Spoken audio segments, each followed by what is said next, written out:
Hi guys, welcome to Reality React channel. In this channel, we watch reality TV shows to react, recap, review, and for the fun of it. And today we are recapping Love is Blind Season 7, Episode 3, titled Is It Too Late? And the first thing is Garrett and Taylor meeting. And they are both happy about about seeing each other.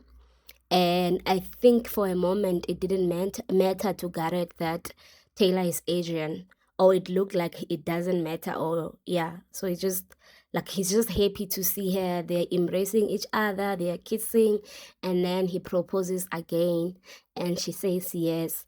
And then they start talking about her mom's name and the fact that she is from Hong Kong. And we move to the men's quarters, and Ramsey still wants to discuss his number one with Borden. And once they are discussing, they both figure out that they are both dating Marissa, and they start laughing. But um, Ramsey's laughter is not genuine. He doesn't seem like he's happy about this. But Borden is just happy. He's just laughing. He's not taking it too hard. So in the next scene, Borden goes on a date with Marissa, and he tells her that he knows that she's dating Ramses, and he says that they are friends, and maybe this is the reason why they both did not make it look like it's heavy to each other. Like it's not an issue, the fact that they are dating the same girl. And then she tells him that she hopes that he won't dump her in order for his friends to get her. And they played card games that makes them get to know each other and stuff like that. And they just laugh and find out more details about each other. And one thing about them that I like is that in their conversations they never have those conversations that are not addressed, or lines, or whatever that they have. They finish out their conversations, nothing is left unturned. So even with this, they addressed that. And as much as Borden was not, he did say that he's not thrilled by that, but it is part of the experiment. The next date is between Tim and Alex, and they talk about golf. And Tim indicates that he will beat Alex in the golf, and she says that her father has been training her to play golf since she was 6 years old. He wanted to make her the next Tiger Woods.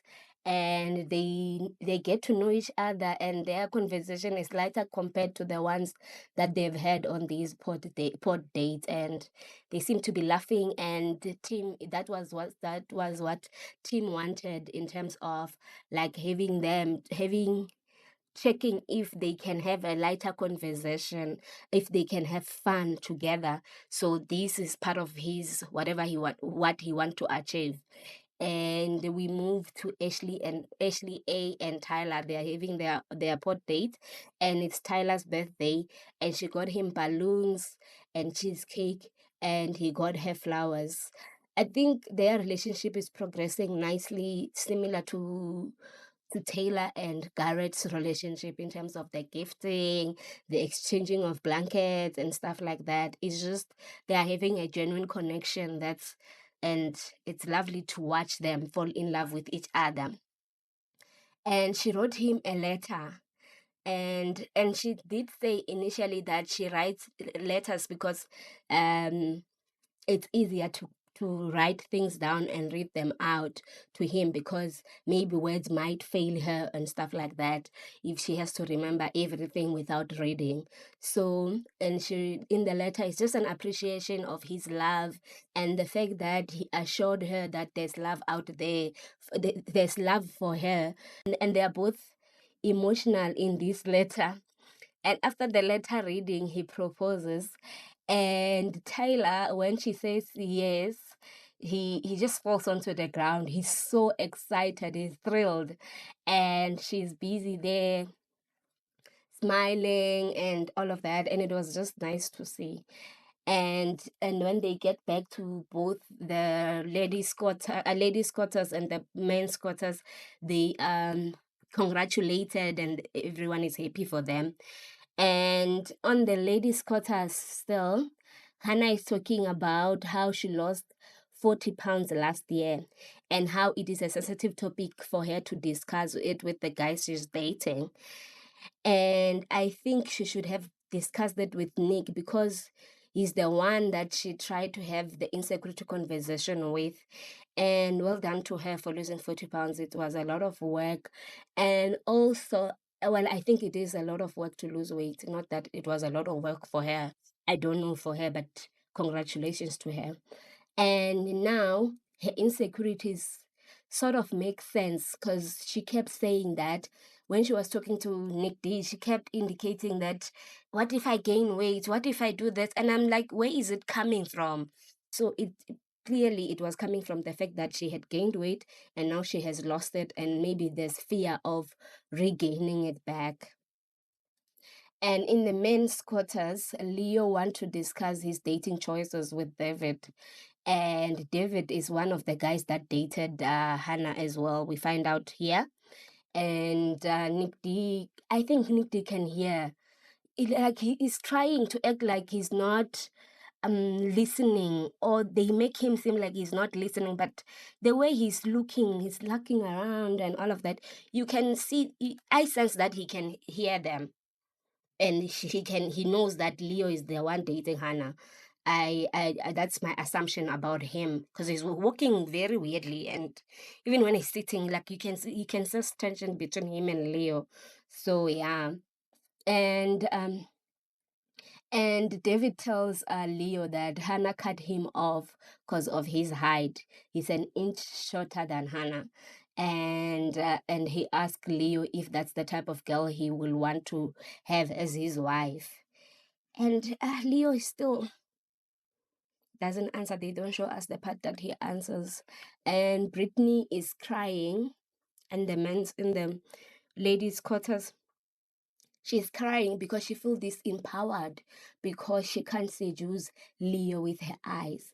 In her confessionals, she said that she can seduce men with her eyes by just looking at them. So because now his love is blind, she can't do that.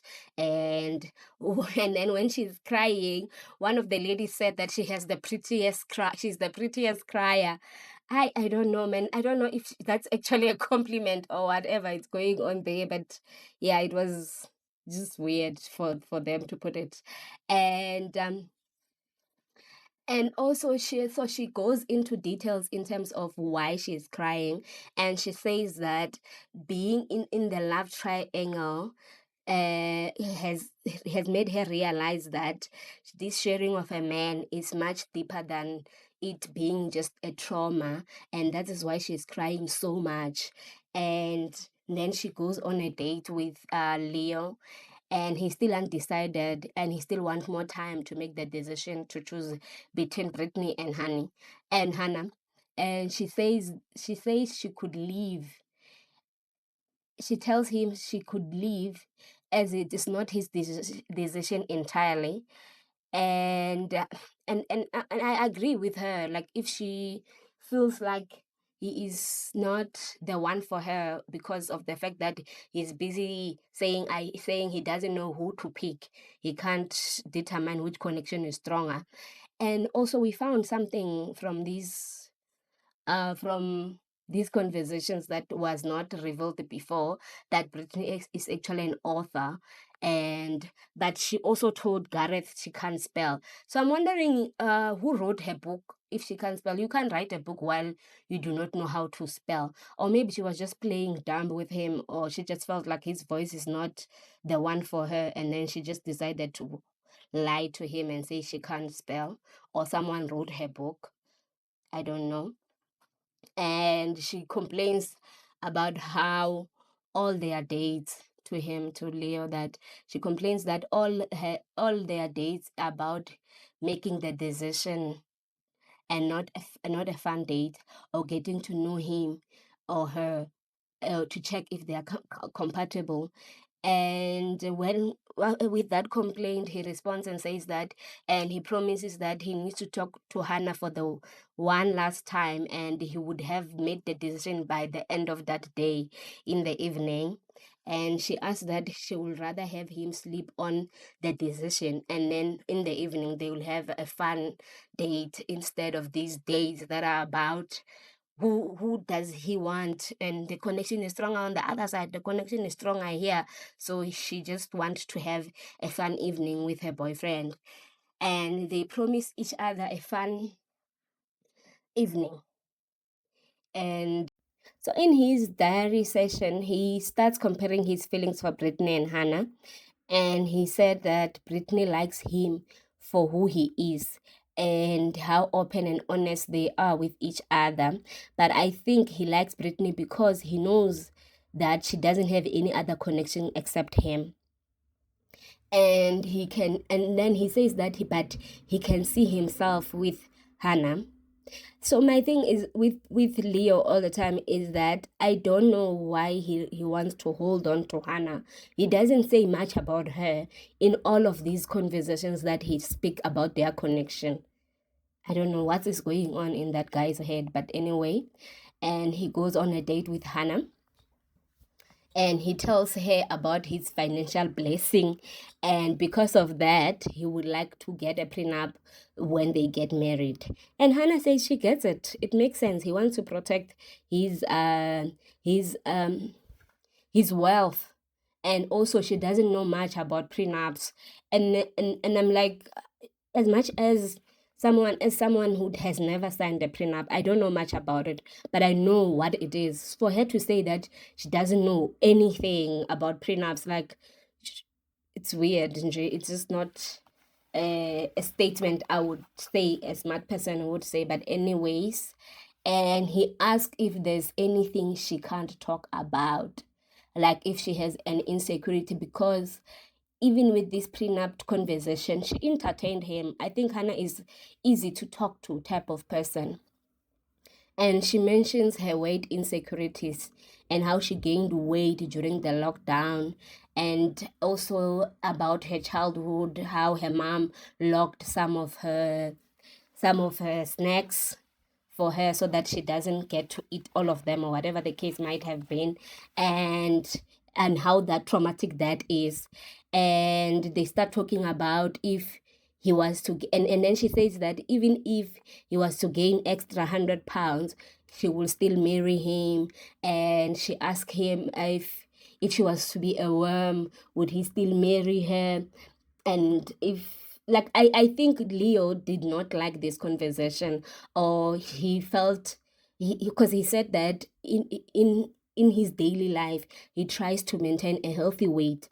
So even when she referred to him as gaining 100 pounds, he was not happy with that. But she's not seeing it, or they didn't show the part where she felt like it. And then he brings out the fact that he has another connection with, which is Brittany, and he makes these dates about decision. And she also tells him that she also has another connection. And I think he already knew these details because David had already told him. So him knowing, being told by his partner, was maybe a good thing.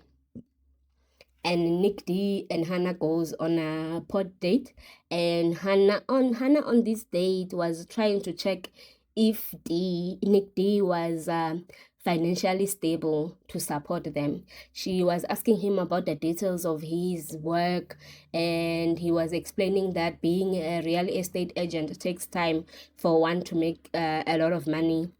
And because he has just started, so it's not going to, like, he might not be able to support them the way she would like him to support, but he's able to support himself.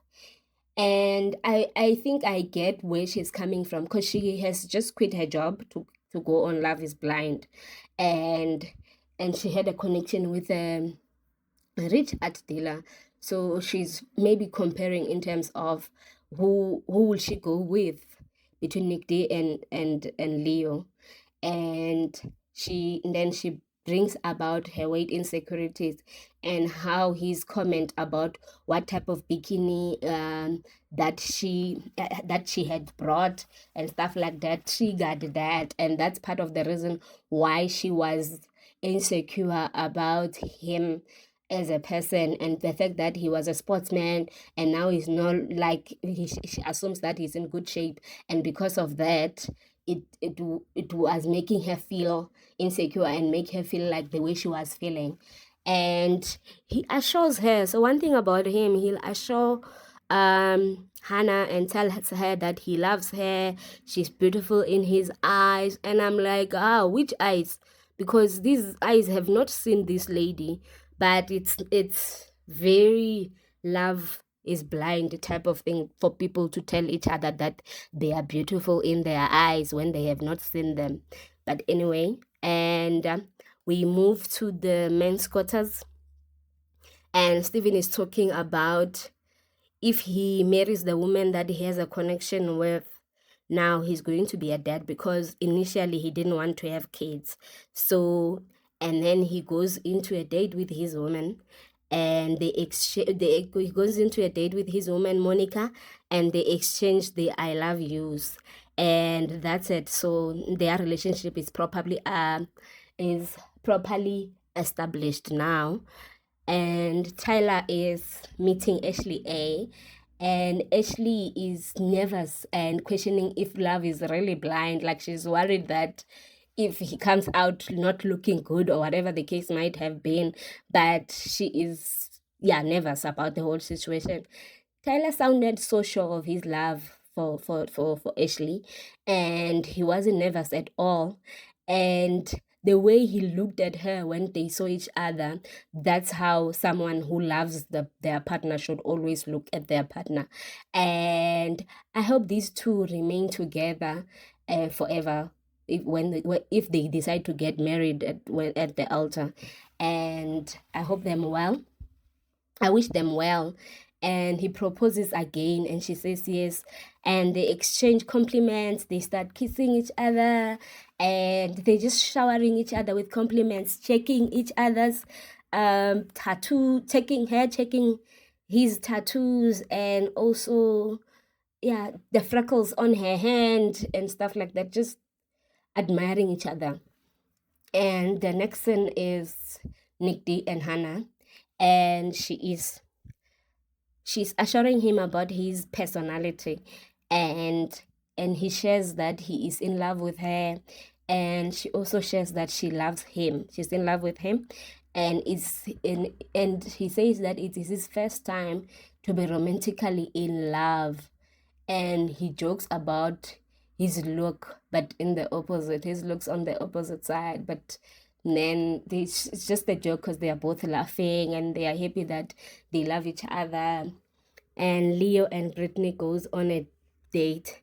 They have exchanged blankets, and she can smell his perfume on it, and he admits that he has sprayed so much of his perfume on the blanket. And he asks her what type of ring would she like as an engagement ring, and she said that she'll only tell him if he's only asking her. And then he says it is both or none of them. And the reason is that he's still split, and she seems like the kind of person who would be interested in the type of ring she would like to have. So that's why he's involving her in this decision making. And he says that he is ready to propose to both of them. And I wonder if he is being honest about being caught in between these two women. And I don't like that he's not keeping his promise not to keep the date, not to make this date another decision date. He promised her that he was gonna have a fun date, but then because of that question that she asked, he's making this a decision date again, and this is not cool. As he's going on with how undecided he is, she says that she wants to leave. She wants to leave the date. She's tired. And then he begs her. You ask her not to leave, and he tries to play a game where he's guessing the type of ring she would like. And he assumes that she's a smaller person and who would like to have a smaller band of the ring and a big rock and in an oval shape. On the oval shape, she's the one who confirmed it, and she told him that she only wears gold jewelry. And she has the conversation with him when she had this conversation with him when she had covered herself in with his blanket because she's mad that he is torn between her and Hannah, and with what she had said about the trauma of sharing a man. And she might end up resenting this man even if he marries her. He asked if they get married, will she always remember or be self-conscious about him being torn between two women? And she says she will. And she says that she hates him, and then he explains her feelings to her, and she doesn't he says that she doesn't hate him, but she hates how he is making her feel. And I'm shocked by this because I'm like, you could have asked this question. I mean, stated your opinion about her feelings differently, but you are choosing to explain her feelings to her. I mean, if it is true that he could, if even if it's true that she hates how he's making her feel, he could have phrased it better, maybe as a question. Um, I also want to fault Brittany for making this date not a fun date, but Leo did not help either. And I mean, he could have evaded that question of her asking if he's going to ask Hannah about the type of ring she likes, then talk about other fun things. And that's how the date ended, with Hannah covered in Leo's blanket and him also making that kissing sound to her, and she didn't like that either. And anyway, so the date ends, and Leo is talking to Stephen in the men's quarters about his decision to choose between two women. Stephen let him know that Hannah is with Nick D. And then he asked if it is fair to ask Hannah why she requested that connection.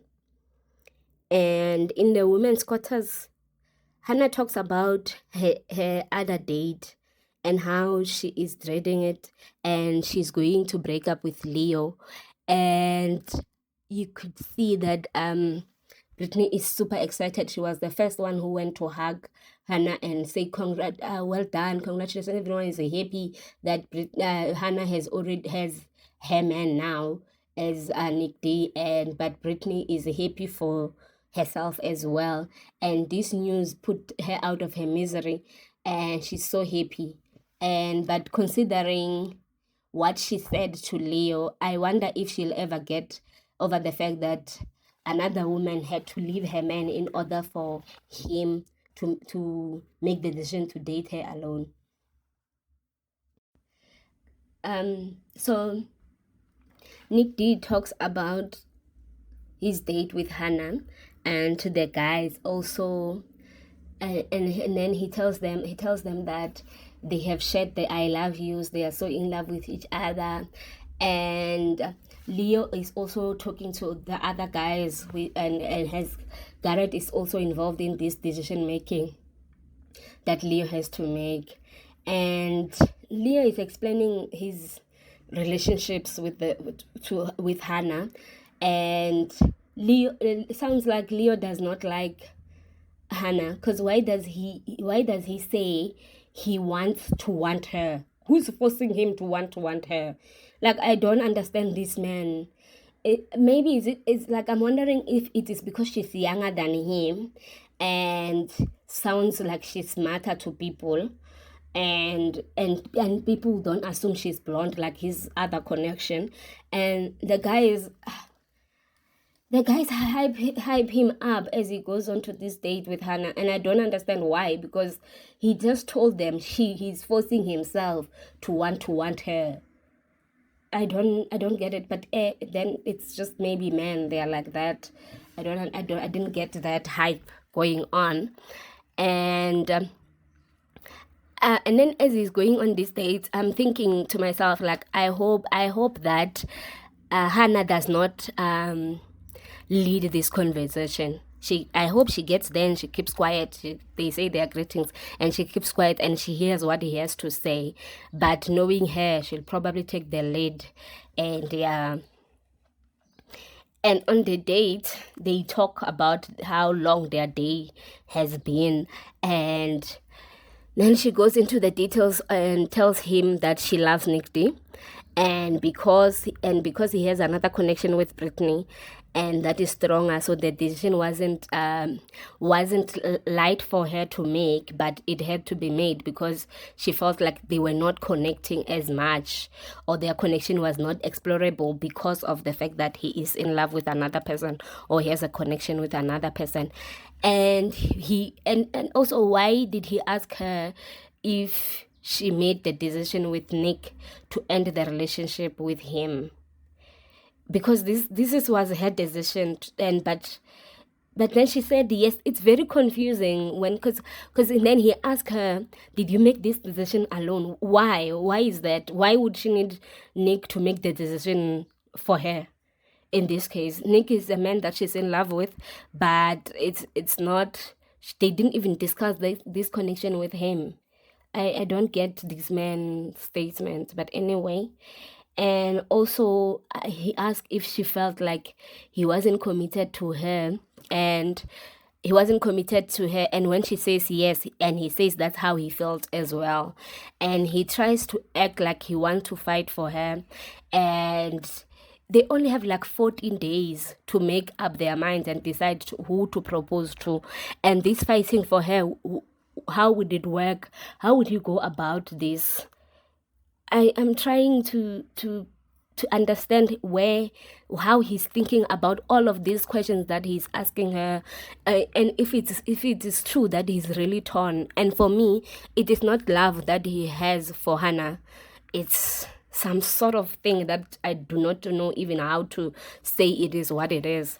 And then he confesses that his strong feelings for both of them, Brittany and Hannah, and put doubts in her decisions to dump Nick D. I mean to choose Nick D over him.